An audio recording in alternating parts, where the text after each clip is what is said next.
2025 সালে মুক্তি পাওয়া এই সিনেমায় জম্বিগুলো খুব দ্রুত নয়, এতটাই দ্রুত যে তারা দৌড়ে গিয়ে মিনিটের মধ্যে হয়তো উড়োজাহাজকেও ধরে ফেলতে পারে।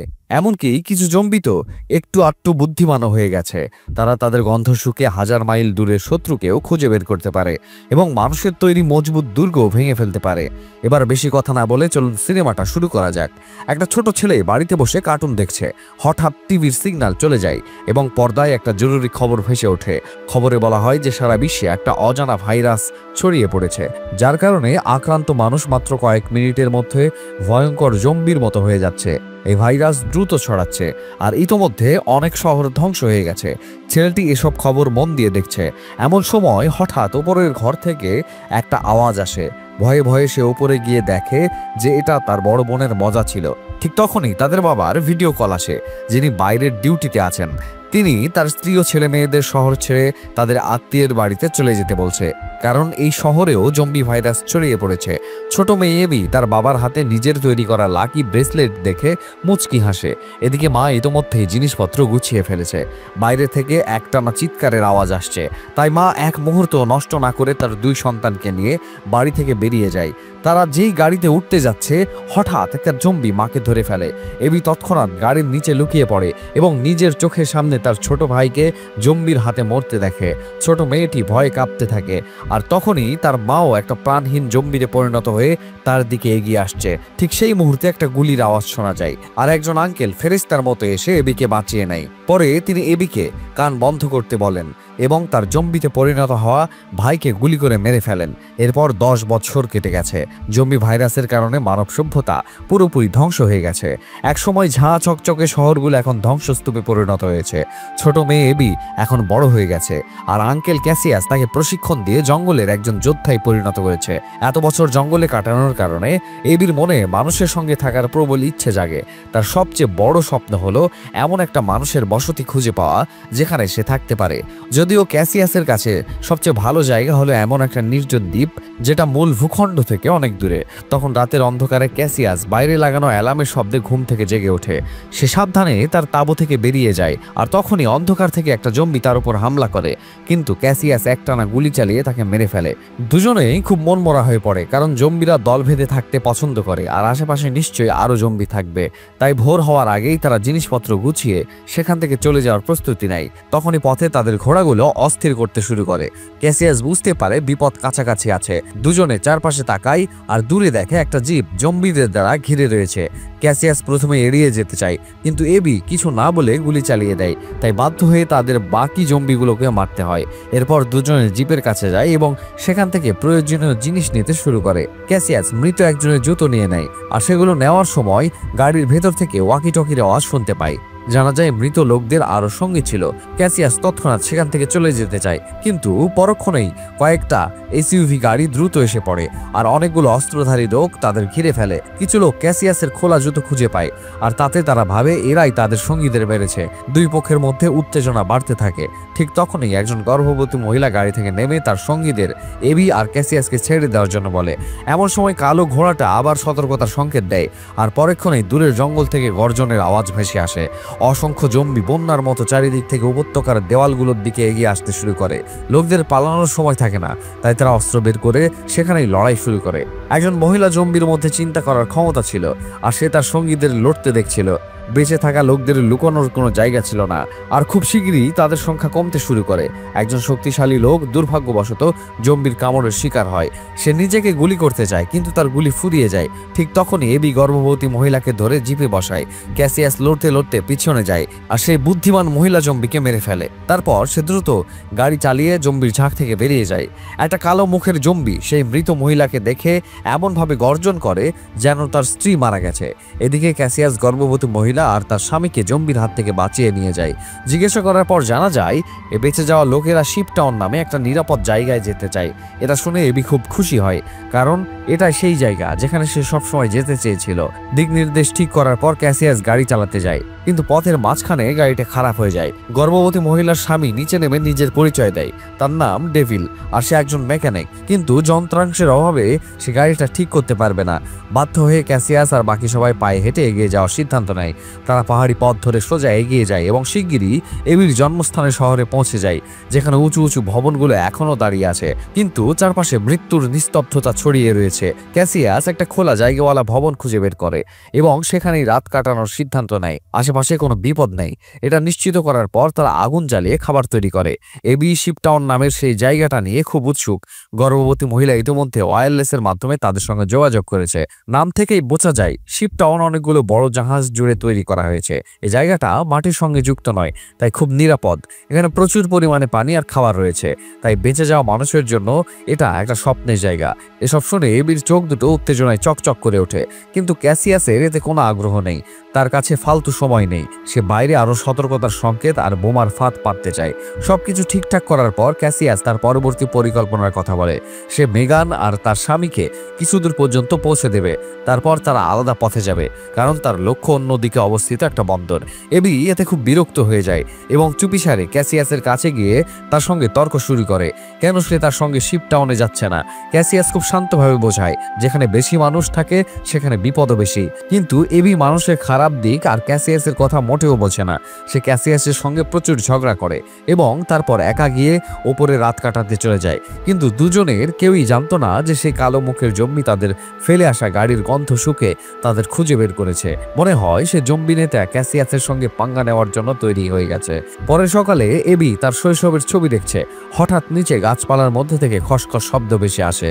এবি বুঝতে পারে জম্বিরা ভেতরে ঢুকে পড়েছে এবং সবাইকে সতর্ক করতে নিচে ছুটে যায়, কিন্তু পথেই তার সামনে জম্বিরা হাজির হয়। তবে সে খুব তাড়াতাড়ি প্রতিক্রিয়া দেখায় এবং একটা তাড়া করা জম্বিকে চকমা দিয়ে ফাঁকি দেয়, কিন্তু এই চক্করে তার ভারসাম্য নষ্ট হয়ে যায়। ঠিক তখনই ক্যাসিয়াস আবার হাজির হয় এবং একবার আরেকবার তাকে বিপদ থেকে বাঁচায়। কিছুক্ষণ পর সে কালো মুখের জম্বি তার সঙ্গীদের নিয়ে সেখানে পৌঁছে যায়, কিন্তু তারা আগে থেকে পাতা ফাঁদে আটকে যায়। ক্যাসিয়াস বিস্ফোরণের শব্দ শুনে বুঝতে পারে যে জম্বিদের ঝাঁক তাদের পিছু নিয়েছে।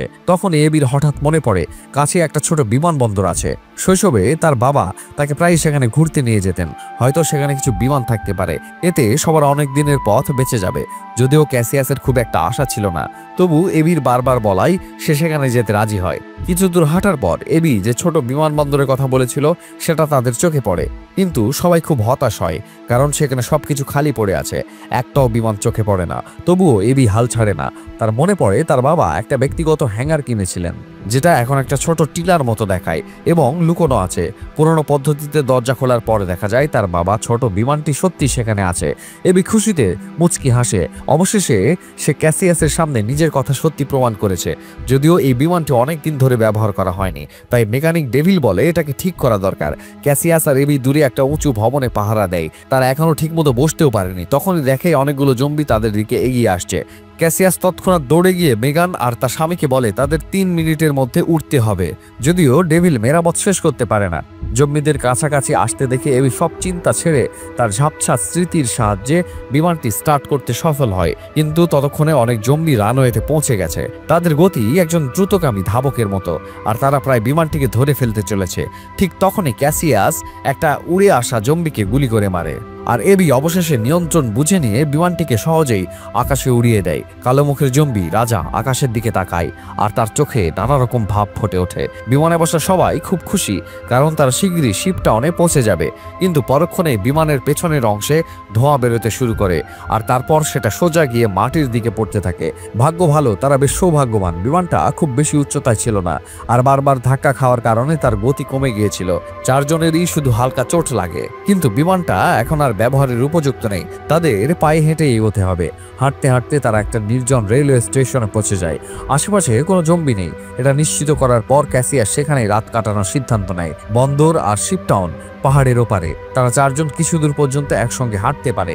নিজের গর্ভবতী স্ত্রীকে দেখার পর ডেভিল একা একা কামরায় চলে যায়। সে তার প্যান্টের পা উঁচু করে একটা ভয়ঙ্কর দাগ দেখায়।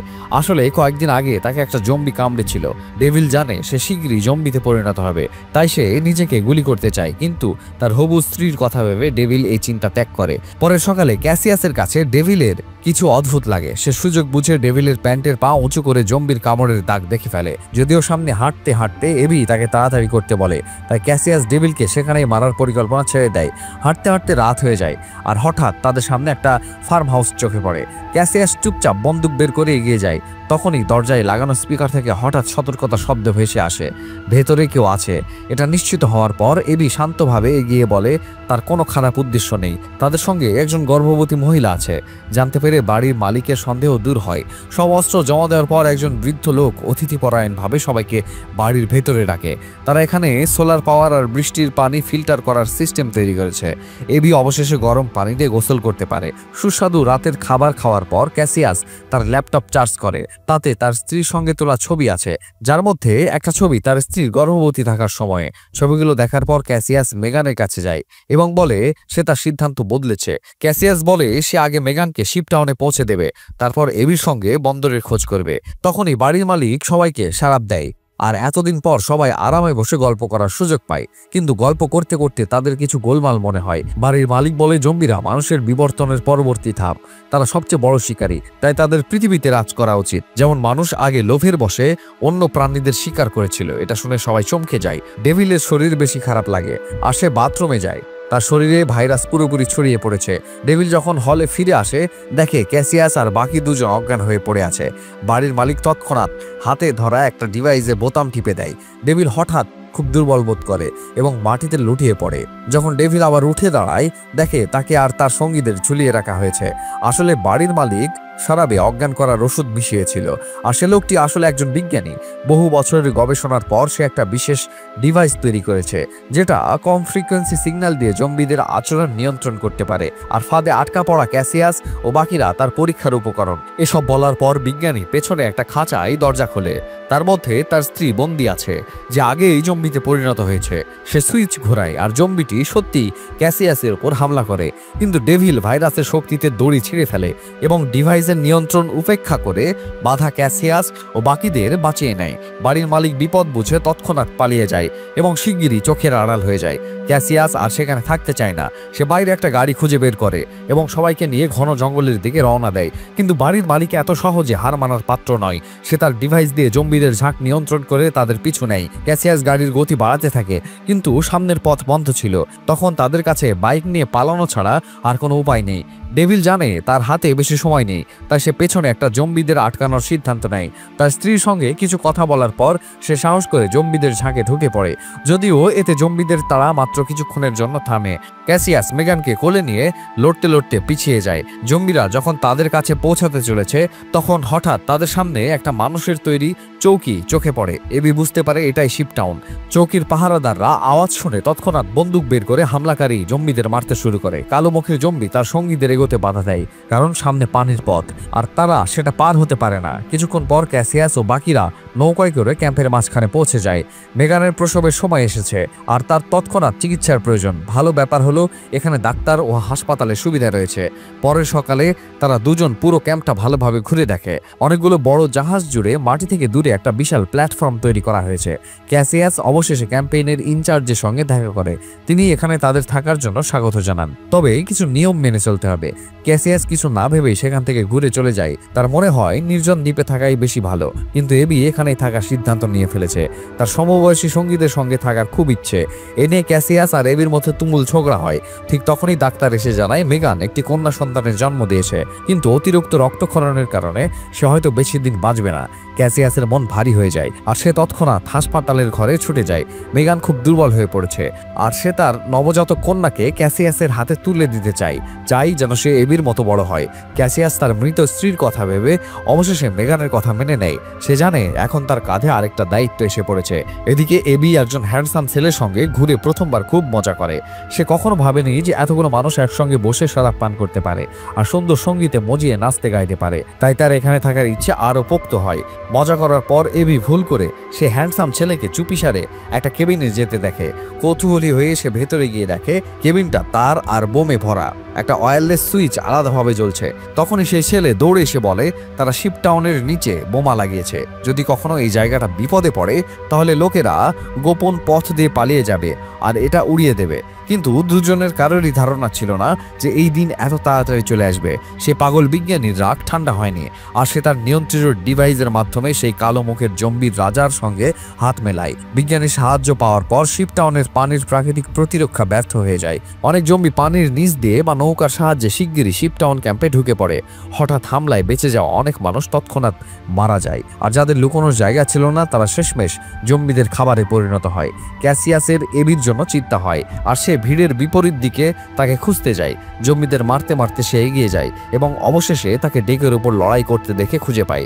হয়তো উত্তেজনায় সে ভুল করে একটা জম্বির সঙ্গে ধাক্কা খেয়ে নিচে পড়ে যায়। সেই বিজ্ঞানী যে প্রতিশোধ নিতে চেয়েছিল এখন সামনে আসে। অবশেষে তাকে প্রতিশোধ নেওয়ার সুযোগ মিলে, কিন্তু ক্যাসিয়াস হাল ছাড়ে না। সে বিজ্ঞানীর হাত ধরে জোরে আঘাত করে, ফলে সেই দুর্বল ডিভাইসটি তৎক্ষণাৎ ভেঙে যায়।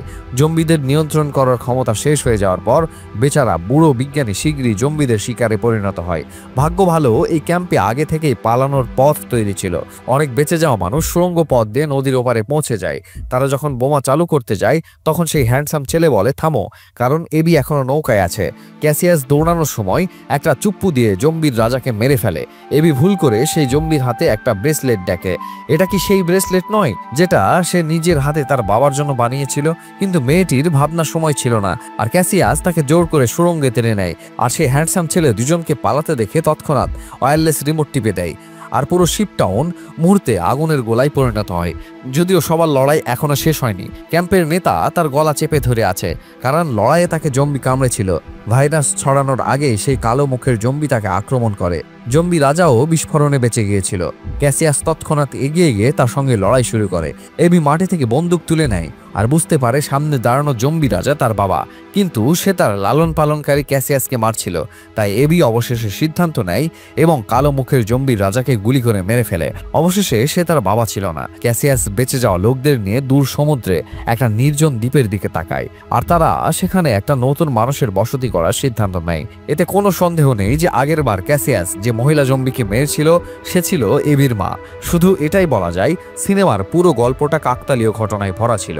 যদি গল্পটা পছন্দ হয়ে থাকে তাহলে এই ভিডিওটিতে লাইক আর কমেন্ট করতে ভুলবেন না।